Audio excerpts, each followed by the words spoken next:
6월 27일에 깜짝 대출 규제가 발표나고 나서 다들 진짜 놀라셨죠? 저도 그랬어요. 집을 사려고 계획하셨던 분들은 진짜 계약할 걸 후회하셨을 것 같고 이러다가 집 못 사는 거 아니야? 당황스럽기도 하셨을 거예요. 저도 사실 지금 매도를 하려고 집을 내놓은 상태인데 이런 규제가 갑자기 생기니까 좀 멘붕 상태거든요. 그런데 특히나 이런 경험이 처음이신 신혼부부나 예비부부한테는 더더욱 이게 도대체 무슨 상황이지? 싶으실 것 같아서 다들 혼란스러운 지금 신혼부부 입장에서 꼭 알아야 할 대출 규제 핵심 4가지를 깔끔하게 정리해 드릴게요. 그리고 중간중간 지금 이 상황에서 우리가 할 수 있는 게 뭔지도 같이 이야기해 보도록 하겠습니다. 일단 이번 627 대책 중에서 신혼부부한테 타격이 있을 만한 대출 규제 4가지를 말씀드리면 주택담보대출은 무조건 6억 원까지만 가능해졌고 갭투자 방법이 거의 차단이 되었고 그리고 1주택자 갈아타기가 훨씬 어려워졌고 마지막으로는 디딤돌 대출이 축소가 되었어요.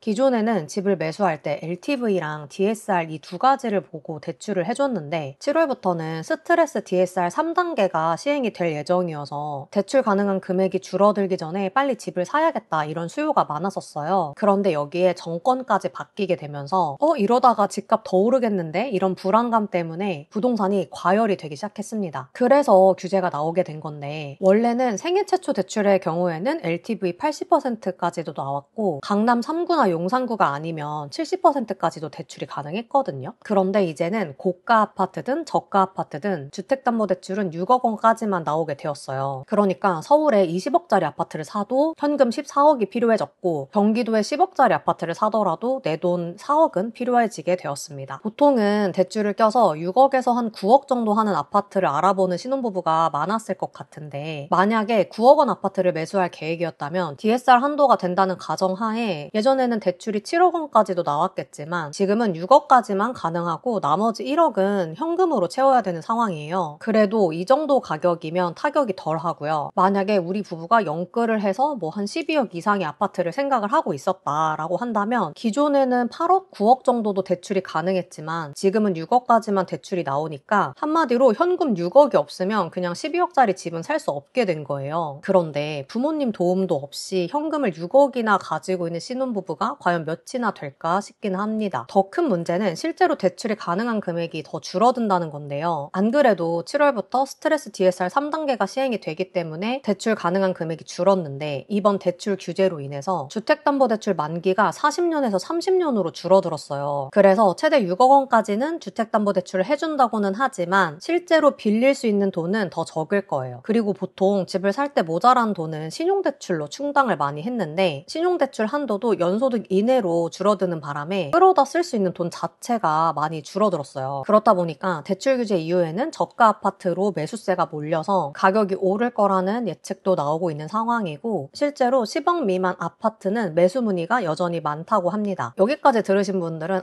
진짜 암울하다 싶으실 거예요. 그런데 대출 가능한 금액이 줄어들다 보니까 내가 살 수 있는 집의 가격이 낮아진 것 뿐이지 집을 살 수 없게 된 거는 아니에요. 제가 집을 샀었을 때도 정말 이런저런 규제가 많았고 언제 추가적인 규제가 나올지 몰라서 굉장히 아슬아슬한 상황이었거든요. 이렇게 사실 규제는 있다가도 없고 없다가도 생기는 거라서 너무 부정적으로만 생각할 필요는 없다고 생각해요. 그러니까 중요한 건 만약 여러분이 앞으로 부동산은 우상향할 거고 우리 가족의 안정적인 미래를 위해서 1주택은 필수다라고 생각을 하신다면 여기서 포기하시면 안 되고 계속해서 자산 취득의 기회를 찾으셔야 한다는 겁니다. 오히려 지금처럼 심리가 꺾였을 때 나한테 기회가 올 수가 있고 누군가가 계약을 취소한 물건이 급매로 나한테 올 수도 있거든요. 그래서 시장의 위기는 곧 기회다. 이걸 꼭 생각하셨으면 좋겠어요.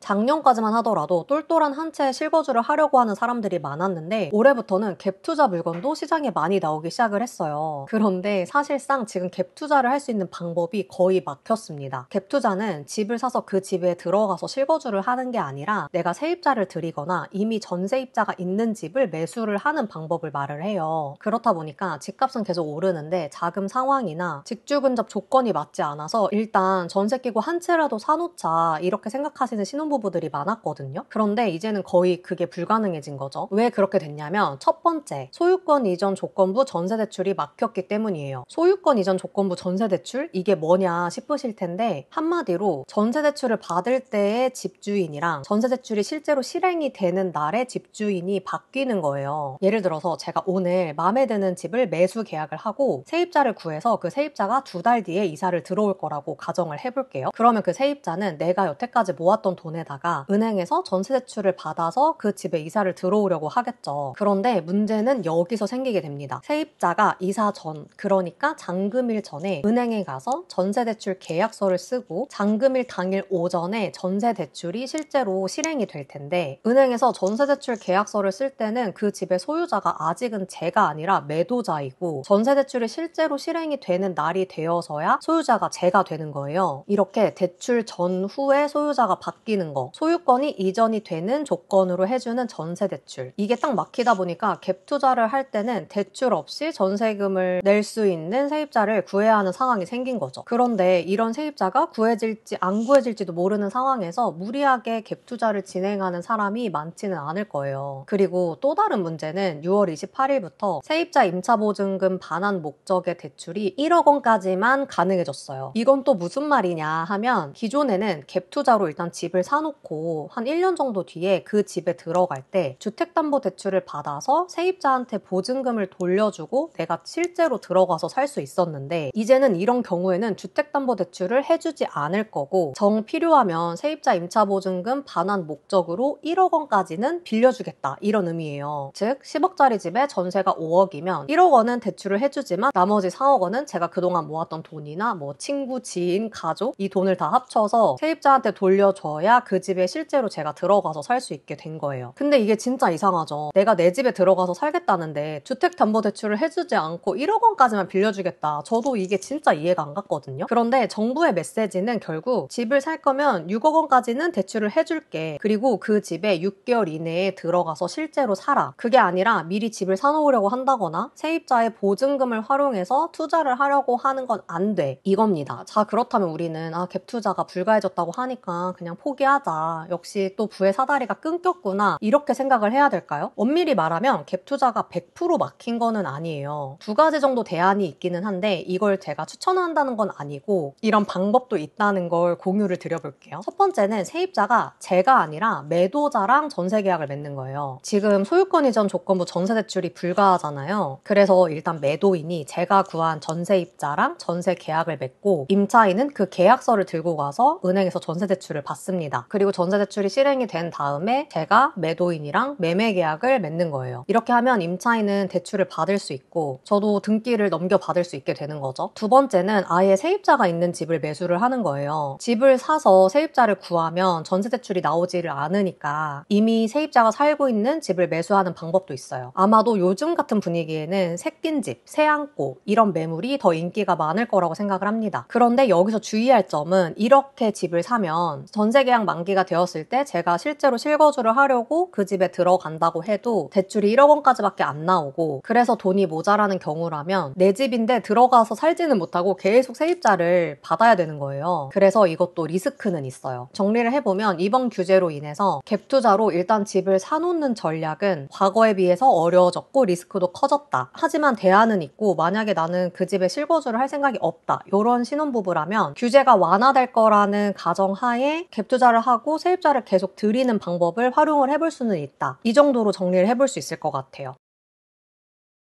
신혼부부에게 불리한 또 다른 변화가 바로 갈아타기가 어려워졌다는 거예요. 기존에는 일시적 2주택이라고 해서 신규 주택을 취득한 뒤에 기존 집을 3년 안에 매도를 하면 비과세 혜택도 받을 수 있고 대출도 받을 수 있었거든요. 그런데 이제는 바뀌었습니다. 신규 주택 매수를 할 때 기존 집을 6개월 이내에 반드시 매도를 하겠다는 약정을 해야 주택담보대출이 나와요. 만약에 이 약속을 어긴다면 대출 회수가 들어가고 향후 3년간은 대출 금지라는 페널티가 생겼어요. 그런데 그런데 신혼부부 중에서는 내 집에 살다가 아이가 태어나거나 뭔가 환경이 바뀌어서 다른 지역, 상급지로 옮기려고 하시는 분들도 많을 텐데 대출을 받으려면 무리를 해서라도 6개월 이내에 기존 집을 반드시 처분을 해야 된다고 하니까 만약에 내가 집을 계약을 했는데 기존 집이 안 팔리면 어떡하지? 이런 부담감이 생길 수밖에 없는 거예요. 가뜩이나 주택담보대출도 줄었는데 이렇게 시장이 불안한 상황에서 최대한 빨리 집을 팔아야 하는 리스크를 감당을 하면서까지 상급지 이동을 하려는 수요가 많이 줄어들 수밖에 없을 것 같아요.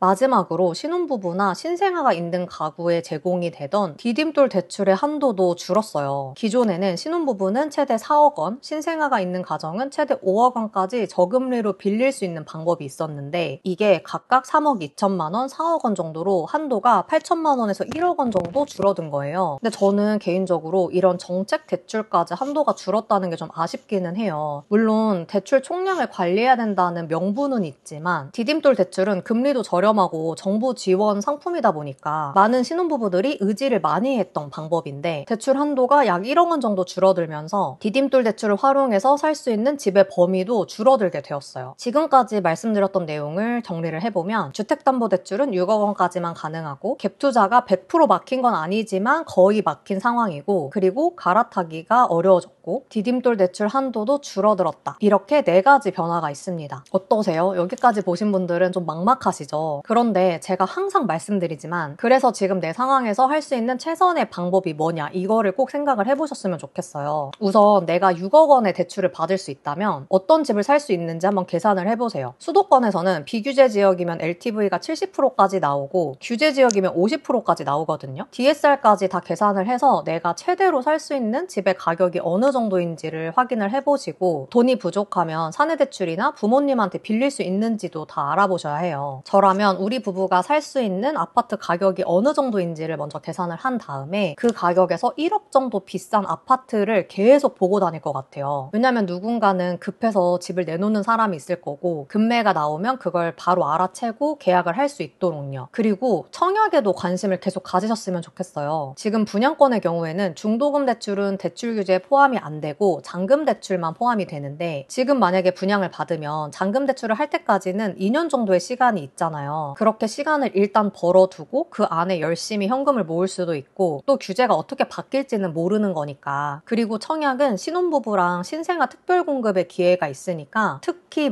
무주택자라면 청약을 계속해서 살펴보시면 좋겠어요. 최근에 가계대출이 급증하는 바람에 이대로라면 규제책이 나오겠구나 싶기는 했는데 대통령이 바뀌고 한 달도 안 돼서 이렇게 강력한 규제가 나올지는 정말 생각도 못했어요. 그리고 시행일이 바로 다음 날일 거라고는 더더욱 생각을 못했고요. 그래서 지금 다들 저처럼 혼란스러운 상황이실 텐데 또 되게 재밌는 건 사람은 적응의 동물이라고 2, 3개월만 지나도 지금 규제에 또 익숙해지는 때가 와요. 그런데 그 상황에 익숙해져서 나중에 규제 풀리면 사야지 지금은 무리하지 말고 전세를 들어가야겠다 이렇게 손을 놓고 아무것도 안 하면 기회는 내가 모르는 사이에 지나갈 수밖에 없습니다. 그래서 지금 집을 사지 못한다고 하더라도 재테크에 관심이 있는 신혼부부라면 지금 정부가 어떤 메시지를 던지고 있는지 이런 상황에서는 사람들의 심리가 어떻게 바뀌는지 관심을 가지고 다음 계획을 짜는 게 중요하다고 생각해요. 그래서 저도 계속 신문을 보고 새로운 정보를 알게 되면 또 여러분들에게 공유를 하는 거고요. 사실 제가 이제 2달 뒤면 출산을 하게 되어서 책상에 앉는 것도 잘 못하고 있거든요. 유튜브 대본 쓰고 촬영하고 편집하고 이런 게 진짜 힘든 상황인데 그래도 627 규제가 진짜 강력하기도 하고 신혼부부가 내 집 마련을 하는데 여러모로 걸림돌이 되겠다 싶어서 지금 이 영상을 촬영을 하고 있어요. 중요한 건 지금 이 상황에서 우리가 할 수 있는 최선의 선택을 해야 한다는 거. 이번 영상이 그 방향성을 잡는 데 도움이 되었으면 좋겠습니다. 그리고 지금 제가 내놓은 집이 매도를 하면 그 과정에서 배운 내용들이나 꿀팁들도 계속해서 여러분에게 알려드리도록 할게요. 그럼 오늘 영상은 여기까지고요. 저는 다음 영상에서 뵐게요.